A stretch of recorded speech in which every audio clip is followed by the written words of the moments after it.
Hello, and welcome to the Cubicorn Games Podcast. My name is Dustin Morbido. We are going to talk about some video games today, and joining me to do that, Lorraine Morbido is here. It's true. I am, in fact, here. I think I might be ever so slightly sniffly. I don't know. Feeling okay. It's just cold in this. It's cold and boogery, and outside and in home. We finally are definitively past below the 30-degree mark. Hey, we under freezing, baby. There's snow on the ground. Yeah, we've had a couple little snowfalls over the last couple of days. It's getting chilly. So we'll see how the winter progresses. Q. Technically still fall. Q. Yeah, well, I guess. When is the actual first day of winter? Probably It's like the end 20th. Of the month? Yeah. It's always the 20th. Whatever month it's changing, it's the 20th. So it's like right around your birthday in March. It's like June-ish. And then September, all like 20. It's just the equinox, baby, or the solstice, whichever one you're in. We'll bring in the proper start of winter with probably one more podcast. I think unless something comes up. Solstice cast. We'll most likely do one more show this year and then take about a month total off for the holidays and such. So look forward to us yapping about something probably at least one more time before we say goodbye to 2025. That is a threat. That's and a right. promise. A threat that I intend to make good on. Mostly make good on. Yeah. We'll see. But in the meantime, we haven't been recording shows. Well, I mean, we did make one a couple weeks ago. Literally last I'm saying within the last week, just a week, we've just been working on stuff, hanging out, playing a few things here or there. Celebrating Thanksgiving. There is a build a super cucumber out there. It's true. I think it's working okay. Although, if you play it and get through all of Tower 5, the laboratory, and you get to 6, those are not new assets. I'm still upset. So if you think they look bad, I'm sorry I made them over around a decade ago. That stuff will all be updated. Somebody didn't get the new at some point in January. Which will be the next time we drop a build. In January. We've got 2 more builds scheduled in this kind of initial push to get the base game out the door. Like trying to finish semblance of the base game out the door. Our 6th and final tower and our 6th and final boss fight, hopefully, over the next 3.5 months. Got a handful of new interactable assets made. Yeah, stuff's coming along. We're working on it. We're getting there. Lorraine has been just steadily chugging away at art stuff, making good progress. Banging my head against things. I've made some decent progress on character stuff. The dive strike ability, I've tweaked it a tiny bit. I still need to tweak it some more. It's got projectiles now. Basically, before it had a projectile as you were falling. Now it's got projectiles. Collision that spawn. projectiles. If you hit the ground with it instead of hitting an enemy or something, he basically shoots out projectiles to his sides, which will be 2 little ground traveling waves. Yeah, which will be tied into the way some of the mechanical stuff is laid out in the tower it's introduced in the Mansion Tower in Tower 6. But I really like it a lot. I think it looks really good. I think you did a really great job on those attack assets, like the projectiles themselves. And overall, I like the feel of it. I'm getting closer to final game feel. Yeah, I haven't actually, because I don't think you pushed any of that. So I haven't. I did, but I didn't tell you about it. I think I didn't necessarily request for you. You mentioned that you had done it, and then that was kind of the end of the. You're like, I want you to see it at some point, and then we didn't really talk more about it. I was just going to show it to you on screen, but I'll build a. Yeah, I was like, well, I should build at least one little sequence. That's for you to intend to be used with it. Well, the switches and doors are in there. Yeah. I just finalized those last night.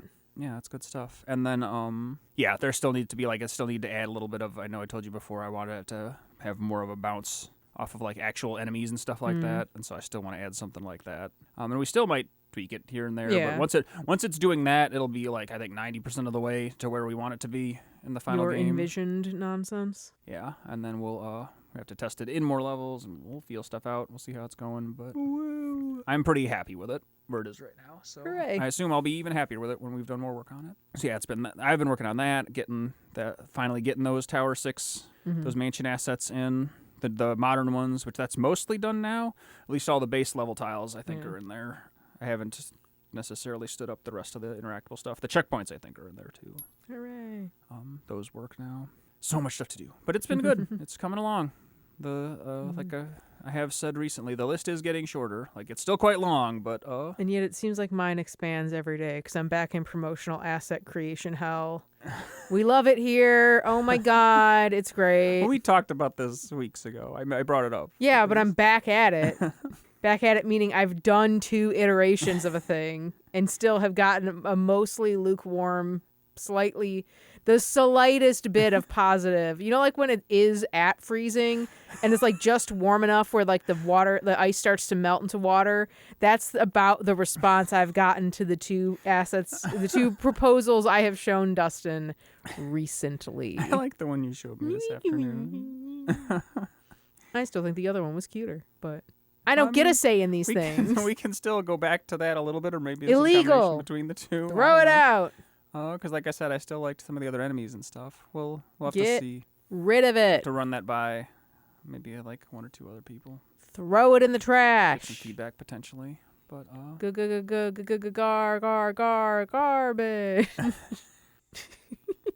It's on the list. It's all on the list. So many things to get done. But yeah, I'm getting excited. Again, it's just like it's nice to get new stuff going. It's nice to know that we're not going to make a ton more. Like we're closing in on the amount of new stuff that still needs to be built out, which is nice. And, I mean, I've got another whole tile set that I still need to develop. And for me, it's nice to have a break from gameplay-wise from the Tower 5 stuff, because that's still like mind-bending enough that like now we're snapping back into like it's like, oh, I don't need to worry about 4 different possible orientations of these rooms anymore. It's fine. I like that it and Tower 3 are the way they are because they're like, I think the pacing of it it feels really good, like when I'm thinking about it, because like 1 and 2 very much tutorial. Yeah. 3 we kind of like bend the rules a little bit. 4 we draw you back in with slightly harder platforming and like a little more like you kind of got to really like pace yourself, but you can like once you understand what you're doing, you can kind of move through it really quick. And it throws in the wrench of that like a mini boss type thing, which we've never done in any other tower. And then we just kind of fuck with you with your mind. Like I still can't believe when I like am trying something out and then open the editor, like the scene editor, and just see how small the level is, because they feel huge in Tower 5. Like those levels feel enormous with just the like, because you're exploring like almost every rotation of them, like they get so much more out of so little space that it's crazy. And then we're going back to kind of like fairly bread and butter, just hard platforming in 6. And I think that's cool. I like that kind of like the little weirder interludes on like the 2 main odd towers in the sequence. Yeah, it's all coming together. And I do think, again, well, that'll be a thing I'll be looking for. Other than just like feedback on level design near the last kind of third of the game. That's the kind of feedback I'll be hoping to get from people after the PAX build, when it can mostly be played back front to back. Just be like, hey, what's the cadence? How does it feel? How does the cadence feel? How does it feel in totality? Like what's the vibe? You know, get some thoughts, comments, and suggestions. But yeah, again, nothing really else new to report on that front. Just like lots of heads down, getting stuff done, but it's going well. I've been dipping my toe into like roughing out some story content, because there will be a very light. Yeah, not as much of a like the narrative is something is happening. Like it's not. It's more of like why these characters are where they are, like how they got here, and vague motivations. Just the tiniest little bit of background displayed in like wordless comic panels. Yeah, I think it'll be. They're very silly. The sketches you show me are fun. I have, like I said, kind of roughed ideas for the other two that I haven't done, and I think I do want to do one after the last one as well. But I have thoughts on it. We can discuss it later. Yeah, that's fine. Sounds good. But yeah, if that stuff's all, again, lots of wheels are spinning. They never stop spinning. A lot of thing going on, but it's so many a thing. It's been good, and again, I want to keep up that pace as much as possible, knowing that we've also got other stuff going on with this month, family things, and the holidays, various engagements, social obligations. But it's been good. We're doing okay so far. Keeping on. Into 2025, I think we're going to wrap up strong, and hopefully, 2026 will go equally as well. Because I would say, I'll get into that later. Next time will be kind of our kind of referendum on the year. But for now, things are going well. Just know that. So look forward to, I guess, more of a kind of like rundown of our last 12 months next time when we truly put a fucking cork in 2025. Put a bullet in it. Blam. But yeah, for as questionable as some other things in the world have So many things. have Oh gone my this year, our year's been okay so Yeah. far. So On a personal level, yes. We Yeah. did our first PAX. That was it. and Went to end of both statement. SGDQs Mhm. or GDQs, Yeah. A and S. It's good stuff. Good things are happening. So yeah, we'll look forward to more of that in the future. Bees. And then going from there, again, I don't think this will be a super long show. I have some thoughts on a video game Help. that I played recently. SOS. So I went to my local library, It's true. as you should, As we you absolutely do, should. and they had a decent handful of more recent video games in stock. They've got a surprising stash of them there. Because they had, as far as other it's stuff, impressive. they had a couple of copies of Tears of the Kingdom for Switch 2. They Oh had, wow, Switch 2. Yeah, they had 2 of them even. Shit. They had that Pokemon Z guy, whatever. Oh, ZA. Yeah, that game, and then they had Legends. Clair Obscur Expedition 33, which Woo. has been on my list to check out after the general praise about it online has been positive. Everybody I personally know who I've talked to about it has been positive on Friend it. recommendations. Yeah, because when I was at that kind of boys' weekend with Fro and them, Preston was very stoked on it. I think 1 or 2 other people had at least played a little of it there too. Brian hadn't played it at that point, and then Has since played it and yeah. was pretty happy with it. 100%ed it, I believe, or at least platinumed it. Right. So I've wanted to check it out for a little bit, and I finally was like, oh, they got it at the library. That's a 0 cost commitment on my part. So I Hooray. snagged the Xbox version from there and have played. I think I'm about 4.5 hours in, Okay. give or take. I've basically gotten to the point where I have done what I presume to be the rest of the gameplay loop once, where I feel like I have a party size that's probably about what it's going to be. There may be 1 more character in terms of how many characters are on screen at once. I don't know about that, but we've got 3 now, which is feels like the number of you might have in a game like this. The number of that It's a many common games one, like this yeah. have had. Yeah. A very Chrono Trigger amount of characters on screen at once. So I've kind of beaten the first kind of open area like that where you wander around, I guess Whatever. dungeon-ish thing. Defeated one of the earlier, the first bosses of that kind, which actually the fight that culminated that dungeon, that area was kind of easy. Easier than some of the other, because there was a side enemy that was guarding an item in there that was much harder, relatively speaking. I mean, I'm assuming that's probably just an optional thing. It was, yeah, that was so I guess I'm not the most surprised by that. But I was able to get through it. And one of the more, I'll get into this in more detail as we get deeper, but one of the things I did like about that was and I do like about this game in general, because I'd heard this from other people too, the way the combat is structured, there are still skill points and items and luckily not gear, honestly, which I'm thankful for. Oh, you don't it's have basically armor? just weapons. Oh, Yeah, nice. characters that you can equip weapons, you can equip, I'm going to remember forget what all the proper nouns are, but you can basically equip these socketed items that give you passive abilities. Materia. And if you have those equipped on your party long enough, eventually you learn them, and then Okay. you can permanently equip them without having the item equipped for out of a point pool. Sure. I think that's Luminas or something is what the points are called that you spend to have those abilities on Luminous. a character. The other items themselves they're. I was gonna say Florbos. Praxic, but that's not right because we were watching fucking stupid Destiny streams. But starts with a P. But Poppers. they're poppers, yeah. But the combat is so it's not super fiddly in terms of inventory management. That's good. It's very focused on timing. The combat itself is kind of timed mechanics in a very Mario RPG but more complicated Yeah. kind of way, where you'll do attacks that most of the special attacks will have a little kind of baked in quick time event, so they all have different cadences. You kind of have to hit a button at a certain timing to do the most damage or get a special ability or a chance at a buff or something. Any like that. sort of prompt, or do you just have to know? So for the ones you do, there's a little on-screen. There's literally a little on-screen thing that comes up. It's Okay. basically like a diamond with that has a little arrow that moves around it like a clock face. Okay. And you have to time the button with a little segment of it. Gotcha. And so those will pop on screen at different times, and the speed that the little thing moves changes a little bit. So you might have one that's tap, and you might have one that's tap tap tap or something like that. Gotcha. Okay. So they'll have a cadence to them for your abilities. And then for the enemy attacks, it's that way too, where enemies will, at least as far as I've gotten, I don't know if there will be another kind of thing, I kind of doubt it, that you can do defensively, but right now you can either dodge, you can parry, or you can jump. And so jumping is the more recent of those 3 that they introduced. Gotcha. And that's just some attacks have a symbol that comes up, And it's like, oh, you got to jump this one.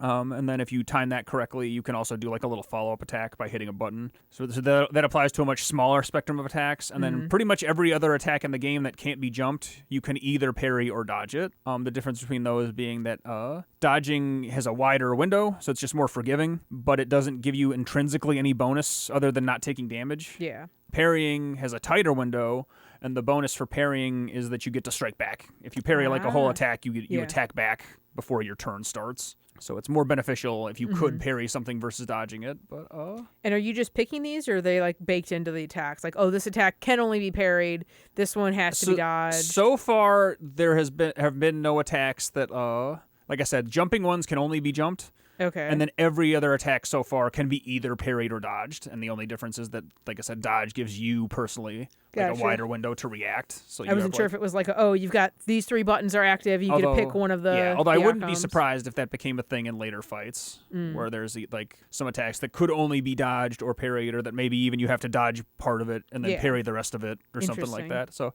we'll see if it gets to that point. Like it's not there yet.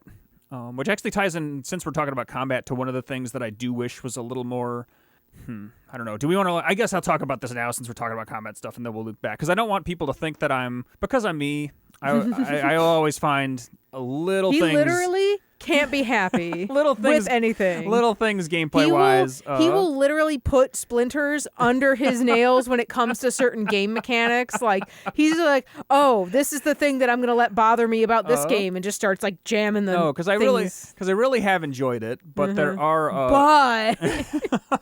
and I'll get into some of the other things that I do like about it in more detail momentarily. And I might touch on the story a little bit, but I'll let you know when that's going to happen. But for right now, we're just talking about gameplay stuff.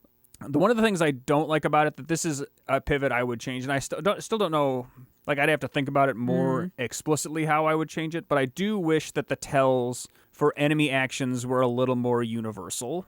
Because the way that it is right now, they are all very, very different. Where, like, some enemies, it'll say, like, oh, an enemy is attacking slowly, and it'll kind of, like, sidle up to you. Like, it'll kind of trudge up to your character, and then do a huge, big wind-up, and then swing or whatever. And you have to time that. And sometimes it's just like it'll be various types of projectile attacks that, like, some of them feel like they're, like, damn near hit scan, where it just, like... it just flings something at you. Some of them are more like, like that boss in the last fight that I just did was, actually I think that was the secret. That was the secret boss. Was one of the things that did, because it had two different types of attacks. One of them was more of like a 3-hit combo that was a little like a bit snappier and more in your face, and the other one was like, it was kind of like a combo plus projectiles, where it would basically like wave a thing to spawn a couple of projectiles in the air, and then swing that thing at you. And so the cadence of that was kind of like, it would spawn the things and then swing, and so you have to dodge or parry the swing, and then the projectiles it spawned would kind of come behind it, and then you had to respond to each of those also. Interesting. Which, like I said, that part of that fight I did like. And then again, some of them have really obvious audio tells. Many of them don't, because there's some of them are just like also like like almost a Dragon Ball Z style, like a guy that just charges you and hauls off. And like some of the other spells, like I said, one of the earlier spells that, again, I'm surprised that like they didn't have a thing more like this in the tutorial fights that are at the very, very start of the game. Was incredibly easy to understand, kind of like 1, 2, 3. It was basically like a ground quake thing. Like the enemy would cast a spell, and it would be like 3 little bursts of stuff coming out of the ground, like burst, burst, burst, and then the third one is the one you need to react to. Gotcha. And so that was like, I got that after like the second time seeing it, easy peasy. But some of the other ones are much less obvious. So I do wish that there was some universal, either like similar to how the character quick time events work, like a universal icon on screen that appeared with all that stuff, or a universal sound cue, like 1 or 2, like, maybe you do one for projectiles, like one for magic type things and one for hit type things. Sure. Just something that was an intrinsic part of that type of interaction always, that you would like, through muscle memory and like, just like reactions, you would kind of learn to do that, because it's not really structured that way. The various attacks are a little more bespoke than that, because they did go like partway there, and that like because this actually threw me for a loop until I thought about it more, because in the boss fight in that little first kind of dungeon area I beat, there's an attack that guy does where he jumps.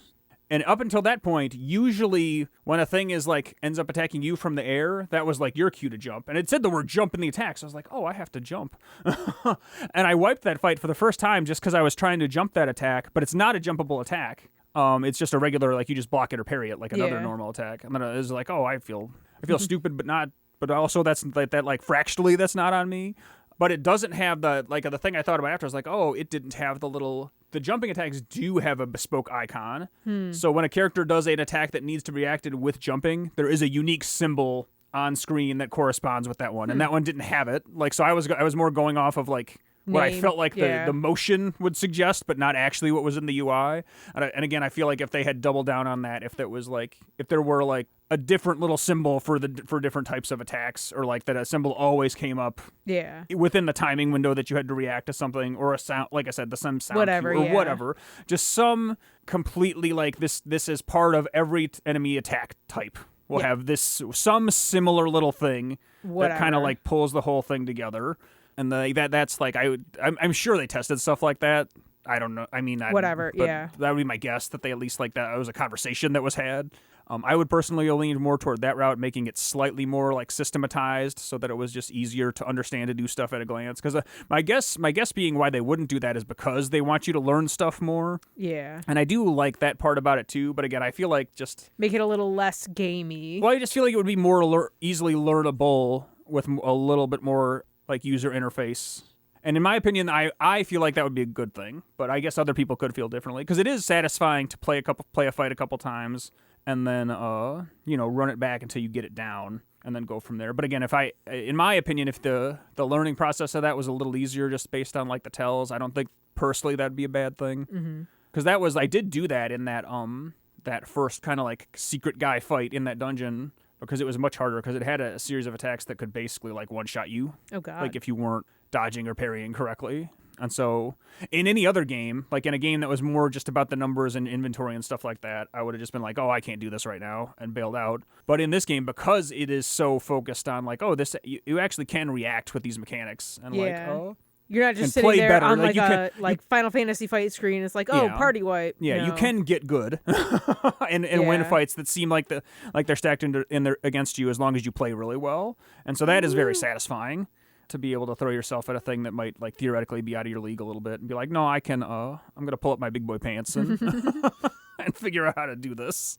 So, and overall, I really like the combat system. It's just that one little gripe of like, I do wish it was a little more stringently systematized, that there was one or two like threads that went throughout the entire thing in a very structured way. But other than that, like I said, I'm glad that there's not really, because I didn't even learn this until exactly the point that I stopped last night. But there are no finitely consumable items, as far as I can tell, in that game. Okay. Because I had told you before that it kind of has like an Estus Flask sort of system where there's like a little Demon Soulsy, like there's like a sit down at a thing, enemies respawn, and refill your Gatorade. Yeah, there's little flags that are functionally bonfires, and when you sit down at those, you can heal up your party, and it respawns all the enemies in the area, and then it refills your stock of Estus Flasks functionally, because you do get one or more like kind of full party healing items that you can consume. And then you'll consume them until you have 0, and then they're refreshed when you go to like a bonfire equivalent, basically. But there are also in-fight items that are worked that way too. Because the first time before when I had those, I was like, oh, I'm not going to use this revive potion because I haven't seen another one.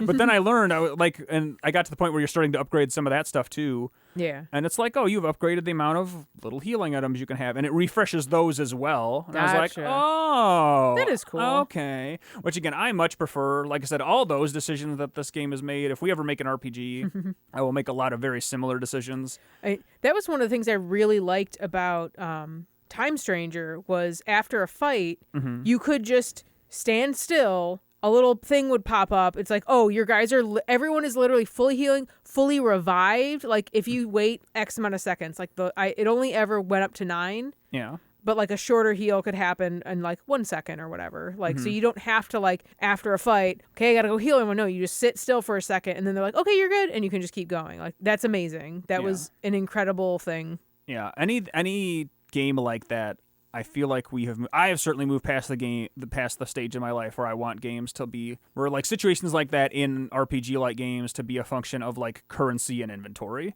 Yeah. Like I do not want to have to, I got to go grind to get 2,000 more gold so I can buy 6 revive items because I know I'm going to need at least that many for this upcoming boss fight. I don't want to worry about any of that shit. I just want to, I want the developer to have in their mind, like, here's roughly what we think the inventory should be for this fight, and then you go into it, with that inventory being functionally given to you, Yeah. or like, very Whatever, easy to acquire, and then you either can or can't do it, right? Like, I don't want to have to work around the economy of a game to just like progress linearly through it. Like, I am past the point where I want to like go to a bunch of shops and stock up. Before like tackling the next gameplay relevant thing in the video game that I'm playing. So that stuff I really like a lot. Like I said, I would certainly go down a lot of the same roads that they seem to have here if we ever make an RPG like thing. So that stuff's all really good. The last little gameplay ding that I'll give it is I don't think the Freaking cinema sins over here. in my first experience in that first little dungeon, I didn't think the explorable areas were as laid out as clearly as they could have been. I would have loved a little mini map or something, because they're like linear-ish, but like you ended up being in a lot of rooms that were like sort of circular, and the like terrain in some of them was like similar enough where I was like, oh, do I have to go back? Is that the door I just came from, or the door I need to get to? So I had some slight problems knowing exactly where I was going in that first little dungeon area. I'll be interested to see how that stuff progresses as we go. But other than that, that's basically all I've got gameplay-wise, I think. It's pretty fun. I'm having a good time with it. Like I said, I do really appreciate it that it is right up my alley in terms of what I would want from a game like that too, gameplay-wise, because I personally much prefer turn-based games to like active time battle games, and it's a turn-based game. But I also prefer games with a higher level of interactivity than just push the button and have the thing happen. So it's like, in terms of ticking those boxes... I mean, technically, you're just pushing more buttons to make the things happen. Yeah, but it's like, it's not...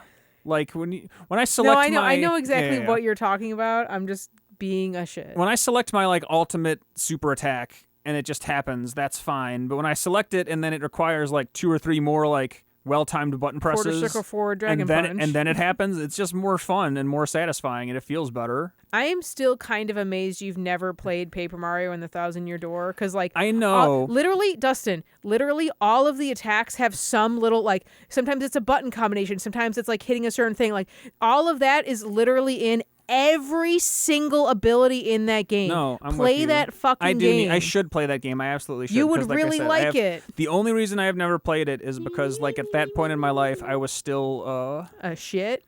So basically, I was literally still in my feelings about like, oh, it's not Paper Mario isn't Mario RPG, which is true, it's not, but it shares a lot of similar DNA still. Especially that one. I have never played the first one, but that one is like seems to be very close you're to right. it. I do owe it to myself to play that game at some point for sure.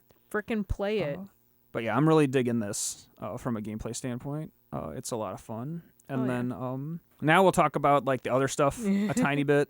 Very minor spoilers for the story for Clair Obscur Expedition 33, because I'm really only going to touch on the premise. Do you want me to? I really don't care, because I do think there's value in going into it completely blind. Like, you'll be slightly more surprised, but like when I looked up the Wikipedia page before this, because I just wanted to see, I was like, oh, where is this game from? It is from France, from former Ubisoft people, which I had heard through the grapevine, but I wanted to recheck that before stating it on here.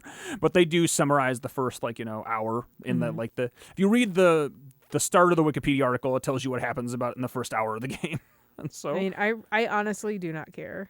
Okay, all right. I guess I'll table it because I had fun seeing it for the first time without having to. So I guess really no spoilers for Expedition 33. I'll talk around the specifics of what happens, but you're basically thrown into a world where there is an annual calamity. We love it. Like every year, a bad thing happens, and every year after the bad thing happens, the society that the bad thing happens to, they send out an expedition to go try to fight the source of the bad thing. There's like a character antagonizing the world, basically. And so every 12 months, the world gets antagonized, and then a group of scrappy young people, specifically young people, for I guess that's the lightest of spoilers, but you'll see that when you play it. Has to get on a boat and go across the sea to go try to fight the thing and stop this from happening.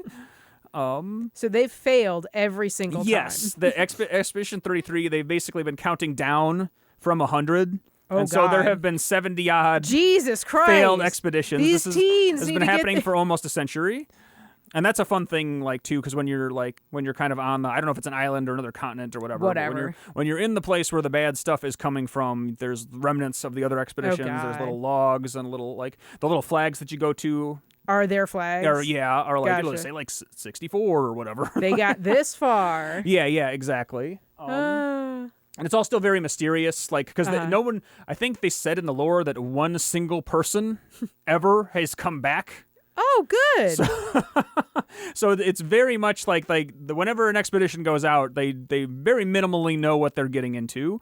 Like, there's a lot of folklore about, like, oh, I've heard tell of creatures like this that are over there that, like, obviously, like, now that I've played, some of that has been proven true. But it's very much like probably like the Americas were talked about in like 1530 or 1620 or whatever, like in like just barely like post Columbus time, where it's like, oh, I heard that there's gold, like El Dorado. Like, I heard that there's just temples of gold and, like, a whole other race of people over there. And like, it's a little like that, where there's like inklings of what is, beyond the horizon, but like very little definitive information about what's up with that.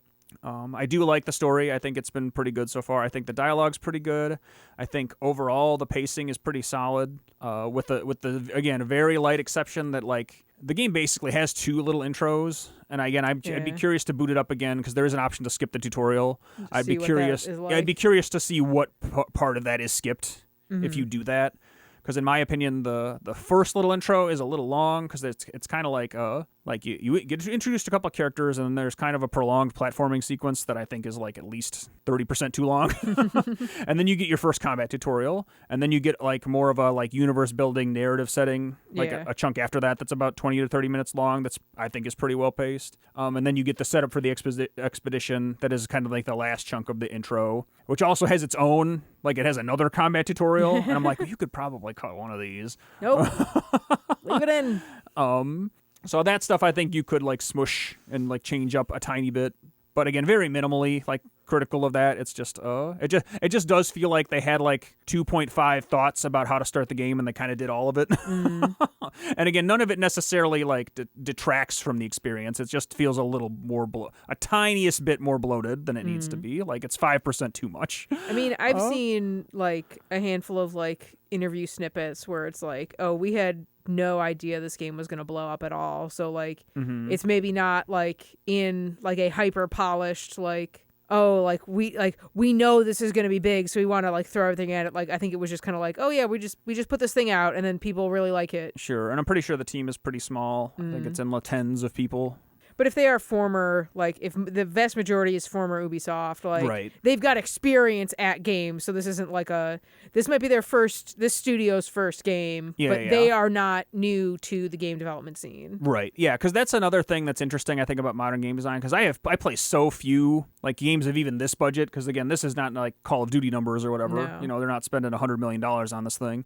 But it's like, I do think that some of the technology has gotten so good that it makes the parts of the technology that aren't as good stand out in a negative way a little bit, which is one of the things I kind of told you about. So again, one minor thing with the presentation is that some of the like character interaction like animations are really, really weird and awkward. Because again, everybody they have their walk cycles and run cycles, and like there's cloth physics and all that stuff. The things you get with Unreal for free, basically. But then whenever you like interact with an item that would kind of like trigger an interaction, like, the equivalent of like investigating a trash can in like an old Pokemon game or something. Yeah. The camera will snap into a discrete position, and the character will very awkwardly kind of like snap into a rigid pose. And like I said, it's the point where like I think the model must physically move in the physics engine, because their clothing ruffles in like a weird. It looks extremely unnatural. But like that's contrasted with like the facial animation's really good. Like they're clearly doing the like performance tracking thing where they put all the dots on people's faces, and you can see characters like be happy and sad, and you can read it in their faces. Micro expression stuff. Like you can see people act in the game. Like the fidelity in the faces is that good. And I do know, like, I don't know his name specifically, but I had heard the voice actor of Gustav, I think is the main guy,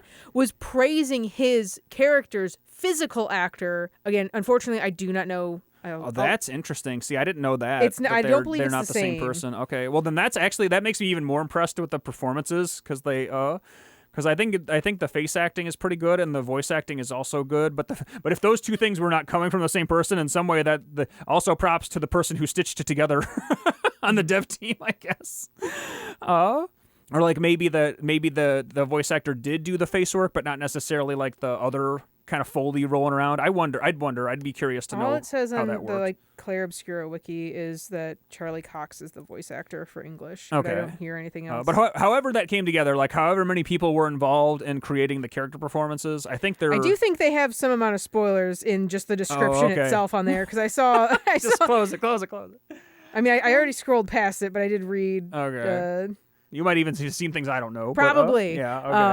But, okay. It seems like I understand why it's there, but it seems like a weird thing to just have listed right up front. Okay. But like I said, that stuff all works, but it really does contrast with the clunkier parts of the engine. We're like, oh, this stuff like that really takes me out of it. Like those things mushed together. So that might just be like if you don't do something as stylized as like a Breath of the Wild, or not a Breath of the Wild, but like a Wind Waker kind of thing. We're like, because obviously like Toon Link can emote really well too, but also he doesn't the rest of his motion doesn't necessarily cut against that in the same way when you see an actor that looks like a visual normal human being, and then they do very video game rigid motion in other aspects of their existence. It is jarring to me personally. I'm trying to see if I can find out who the mocap actor was. This is a French, so it's Maxine Cazorla. Okay. Maxence. I don't know any French. Cazorla is the French actor who did the mocap for Gustav. Okay. I don't know French any better than you, so I have no better pronunciation of that. But yeah, good on them. Because like I said, that stuff, the characters, they in the cutscenes and stuff, they react pretty well. There is another very slight dissonance with their It's kind of like watching dubbed anime a little bit. I mean, I'm assuming some of it is because I'm assuming you can switch between I would think a French or English language track. I didn't test that, but I would assume that they recorded at least two vocal tracks. There were two actors listed on Gustav's wiki page. Yeah. A friend and Charlie Cox in English and Alexander something. Right. We're gonna look at So I don't think I do not think, which again, actually, I don't hold this against them. If you want to keep a relatively modest budget, that's a very reasonable way to do it. Alexandre Guillet. I don't know how the double. I'm pronouncing the double L's like a different language. I don't know if that's French or not, or it's Gillet if you want to say it really Englishly, which I don't believe is right.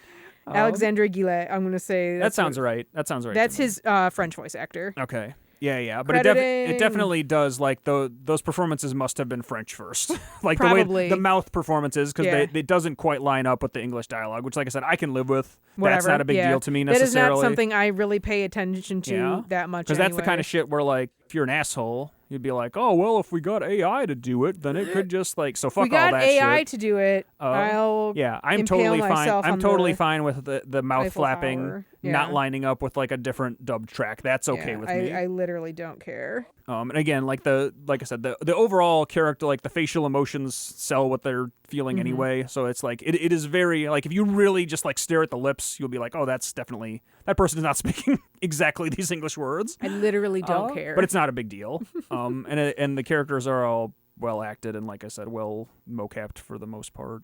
Nice. It's all that presentation stuff's pretty good. And I do like the story so far. Again, it's not necessarily this is the kind of game where when you're as old as I am, when you're pushing 40 or whatever, you will have seen things that are like this, but I do think it is very well executed. It's a good in one what of it those. is. Yeah, but this is the kind of game that's gonna blow some 12-year-old's mind. Hell yeah. I can't believe media could be this, and look at how impressive this is. Which, like I said, isn't a knock against the game at all. It's just you can only it's a knock against how much media I consume. Well, no, I feel like that kind of that could come from literally anywhere. Every single something has the chance to be baby's first eye-opening experience. A piece of art that kind of changed your perspective on what art can be. Yeah. And so, like I said, for me, it's not quite that because I've been around the block a couple times.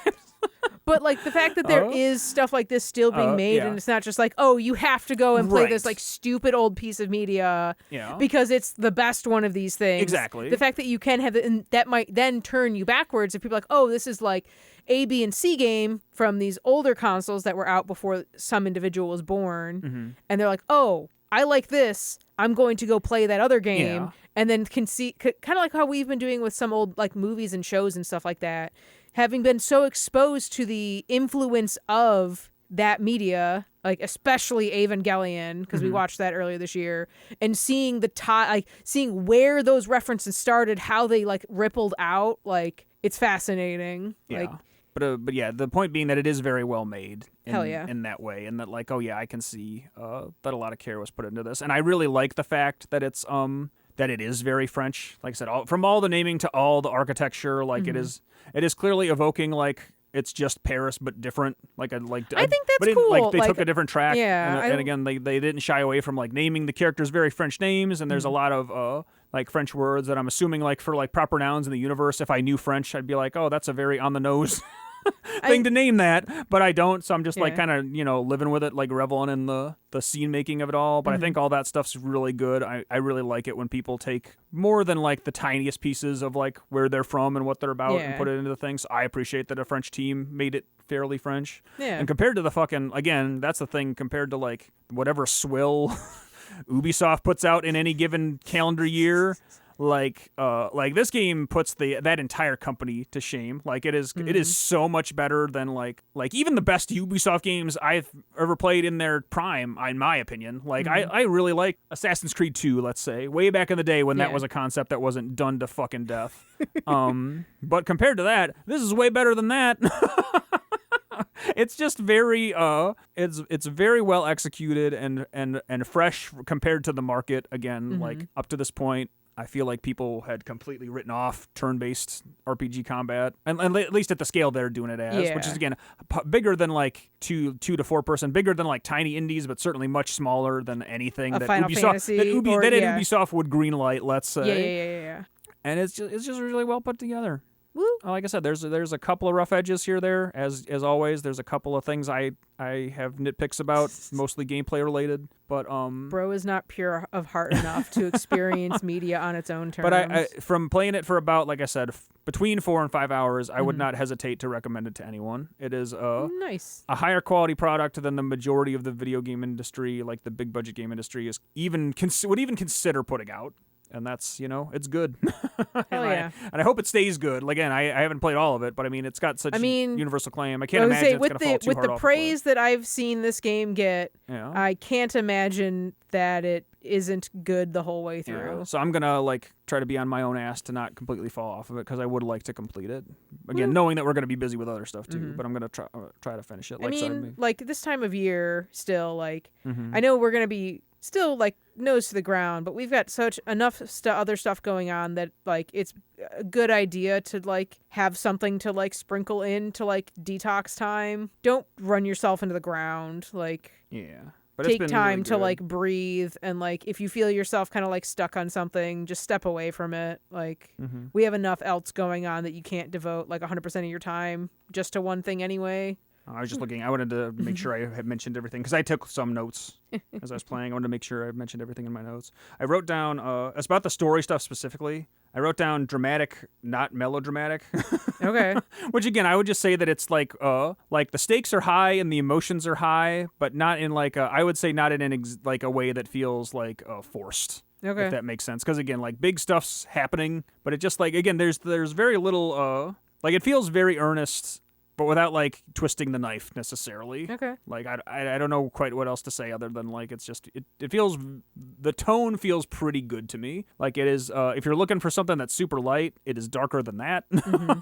For sure. So if you were to play Mario 1000 Year Door and then be I want to play something like that, the vibes are not like this. Okay? No. It's more dark. Imagine the grim dark Paper Mario game. Yeah. And then, I forgot, that's the other part that I wanted to mention about the gameplay stuff specifically, is that one of the characters, and I think there might even be more of this, because the second one is a little bit like this. But the one of the characters is literally 1-to-1, because each character kind of has their own mechanic. The main guy, Gerard or whatever. It's not Gerard. Gustav. Whatever. Jesus. I'm so bad with names. You're the one playing the game. He has a charge up mechanic where basically he has an alt that every time you do a regular action, he gets powered up. And then some of his special moves have the ability to give you more charges. That's and then, the same. That fact is exactly the same about me. and then once I build meter. The higher your charges are when you do that super, the more the damage it does. The mage character has, of the 3 characters I've gotten, the mage character has basically like using spells gives her like stains. They're just like little elemental stocks. Mm-hmm. A little bit like the what's the blue guy from Slay the Spire? The robot thing? The defect? A little bit like the defect. Because like I worked my way backwards to the defect for that one and and then the properties of her other moves changes based on which stains she has stocked. Uh-huh. And then the last one, the fencer girl, she's literally exactly the Watcher from Slay the Spire. It is the exact same mechanics with the exact same colors. So she has red stance, do more damage, take more damage. Blue stance, take less damage, do less damage. And purple stance, do way more damage.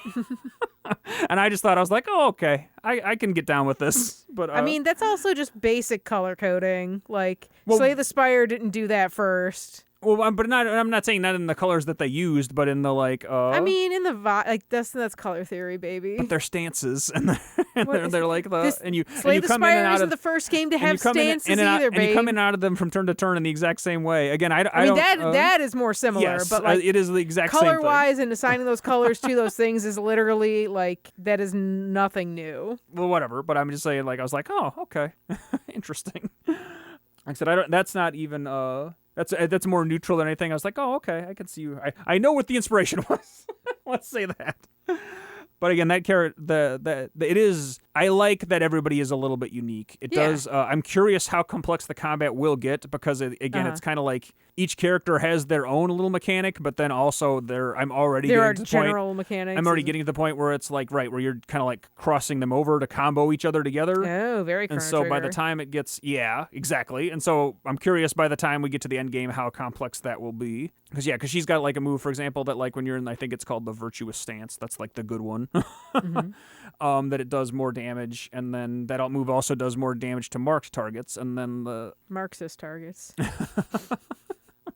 And then one of the other characters can mark people with some of the abilities they can use, and so you can kind of like you do a 2-point, like you first in one turn you have to like mark a thing and then get her into her super stance, and then in the next turn you have to like execute or whatever. It's like that stuff's lightly starting to come together right now. Cool. Comboing things together. So we'll see how that progresses as I get deeper into the game, like how complex it's gonna get.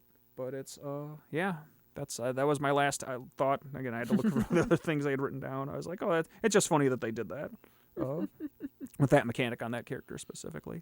And for the most part, I like how the way the character UIs are laid out, because there also is it's a little bit Persona / Pokemon-like in that like you can learn a lot of different moves, but you can only have 6 of them equipped. Gotcha. And so like coming into different combats, you can change characters' loadouts for like oh, I'm gonna bring my fire build in with this person, and like my crit build in with this guy and whatever. Digimon behaved very similar to that, but it was just kind of like you had a universal pool of like permanent TMs basically. So you had like X slots on every guy. It was always the same number, and you could like they have their bespoke abilities, and you could slot in like, oh, I want to make sure I have like attack buffing or debuffing or healing, reviving certain elemental types. Like you could change all of that around outside of battle whenever you wanted. Yeah, I think I'll reserve more further thoughts because I'm mostly caught up to where, like I said, mentally to where I've seen in the game so far. I'm pretty much caught up to where I'm at. But I do think it's really good. I would highly recommend it. So far,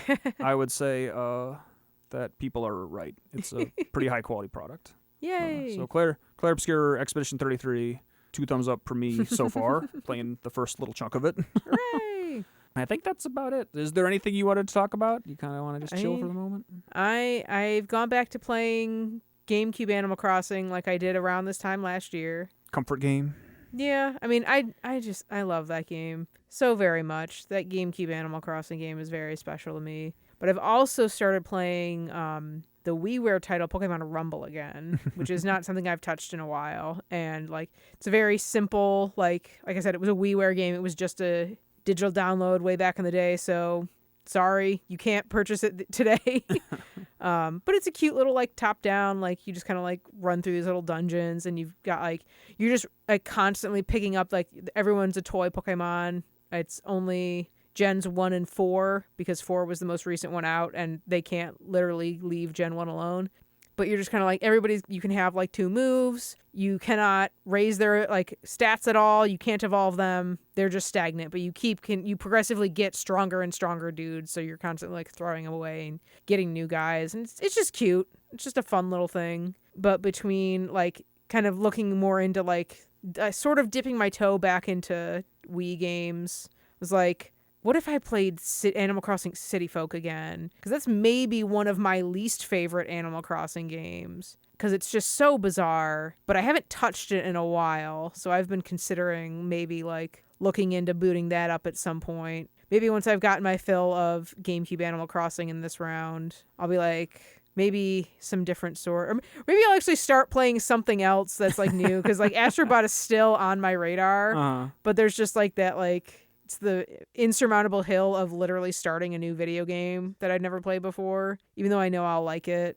I do think you should start something before the end of the month. I don't know what, but I'll figure it out. Because I even I think it was like last year in either the summer or like winter sale, I picked up like the Spyro trilogy on Steam. And like I've only played the first Spyro game, not the other ones, like the remastered trilogies or whatever. So I was like, I can give that a shot at some point. I like Spyro. He's really cute. I've always really liked Spyro, even though I've barely played any of his games. He's just cute. I'm a dragon girl. What can I say? Sucker for a little guy. He's very much a little guy, and especially those clunky PS1 graphics. Like there was something special about those Spyro graphics specifically that really spoke to me way back when, even though I never played those games. But yeah, I'll probably. I'm kind of like getting back into like figuring out something else because Lord knows when that Digimon DLC is coming out. So I've kind of come to terms with I've been missing playing something. I have been reading more again, but it's just kind of like I feel like I was in a perfect balance for a little bit of like working on like my other creative stuff, and then like having something to play and having something to read. Like I think I need those 4 like supports underneath the box that is my life to like, just so I'm not like leaning too heavily into one thing. And then cause it keeps me from just scrolling on my phone. And that's what I don't want to be doing. I want to have something productive to do, whether it be working on something or actively engaging with media, as opposed to just like looking at fucking any just insert any fucking scroll on any website. I don't want to mindlessly be looking at shit. I want to be like actually engaging with media, because I've done that more this year than I have in like many years, just on a whole level between both video games and just like actively starting to read more again. And like that has filled this year like for me with so much stuff. Like even just looking back, because I did earlier this year, I had set out to read more because like I asked for a bunch of books for Christmas or whatever last year, and like I've kept a log. Like I have been writing like a single like page, very light summary book report on all the books that I've read this year, as long as like dates is when I finished them. So like I have a log of all the stuff that I've read. And because it's just been fewer in between, like I also have like a decent chunk of games that I've played like to completion this year. And I haven't had such a varied diet of media consumption on top of all the like shows and stuff we've been watching and like movies and shit we've been tracking down. Like I've been more like entertainmently enriched this year than I have in a lot of previous years combined. And a lot of that can also probably be attributed to me kicking the habit of playing Destiny 2. I'm free, baby. I look at it and I feel nothing. True. John Bungie can't do shit to me. He can't hurt me anymore. But yeah, like it's been good. Yeah, I've enjoyed like experiencing new media again. Like, agreed. Yeah, because like I said, that's the other high compliment I'll give to Clair Obscur. It's it got me like, cause like, oh, this is not a second screen, like an additional experience. Because again, a lot of the time I've gotten into that's a bad habit that I've started to break as I played new stuff. But then that like again, because I haven't played a narrative game very recently either. Because like I played stuff like Astrobot or whatever. Astrobot like, stuff barely has a narrative. But you can have a podcast on or whatever while you're playing Astrobot. Like it's not like I'm gonna miss a piece of vital information in like casual dialogue. But with this, I'm invested enough to like, oh no, I definitely want to like both ears and eyes on the thing. I don't necessarily want something in the background.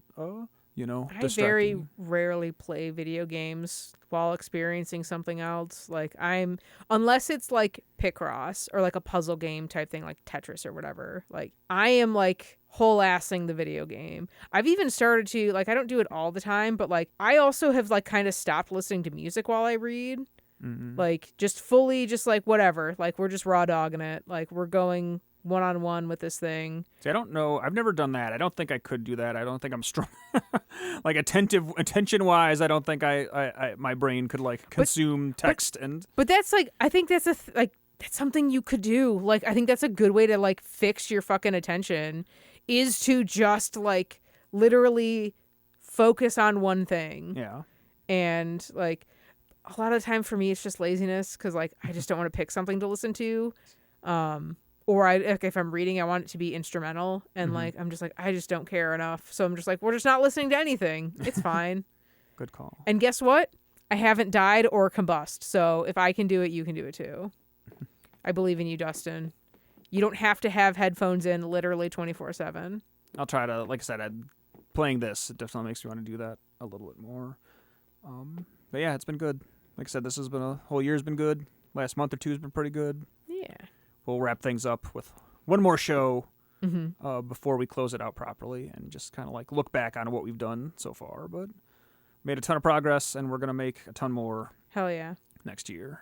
So with all that said, we will call it for now. Woo! Thank you, Lorraine, for hanging out, chatting with me about video games.